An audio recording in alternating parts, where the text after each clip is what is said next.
আমার মায়ের সেদিন একাদশীর উপোস ছিল, আর বাবাও বাড়িতে ছিল না, তাই দিদা আমাকে বলল তোর আর একার জন্য রান্না করতে হবে না, তুই আমার কাছে চলে আয়।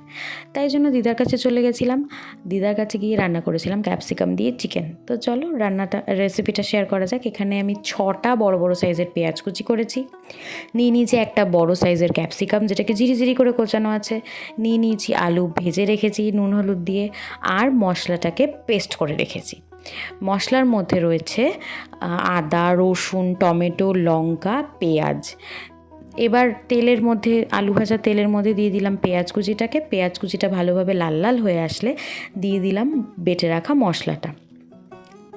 তারপরে দিয়ে দিলাম তেজপাতা, আর এখানে 1/2 চামচ চিনি দিয়ে টক দইটাকে, 1/2 কাপ টক দইটাকে ভালোভাবে ফেটিয়ে নিচ্ছি।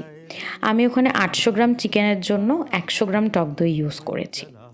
তারপরে মশলাটার মধ্যে দিয়ে দিলাম ফ্যাটানো টক দই ভালোভাবে মশলার সাথে মিশিয়ে তেল ছেড়ে আসলে দিয়ে দিয়েছি ক্যাপসিকাম কুচি। ক্যাপসিকামটা আমি পেঁয়াজের সাথেও ভাজার সময় দিতে পারতাম, কিন্তু তখন একদম গলে যেত, একদম দেখাই যেত না, তাই জন্য আমি মশলা কষিয়ে তেল ছেড়ে আসলে তারপরে দিয়েছি, যাতে এর ফ্লেভারটা মাংসর সাথে মিশে যায় আর গলেও যায় না। তারপরে ভালোভাবে তেল ছেড়ে আসলে দিয়ে দিলাম নুন হলুদ মাখানো চিকেন দিয়ে ভালোভাবে 80% মতন কষিয়ে দিয়ে দিলাম গরম জল, আর দিয়ে দিলাম আলু। এবার ভালোভাবে মাংসটা সেদ্ধ হয়ে আসলে দিয়ে দিলাম থেতো করা গোটা গরম মশলা, এলাচ, দারচিনি, লবঙ্গ দিয়ে নামিয়ে নিয়েছি। ব্যাস।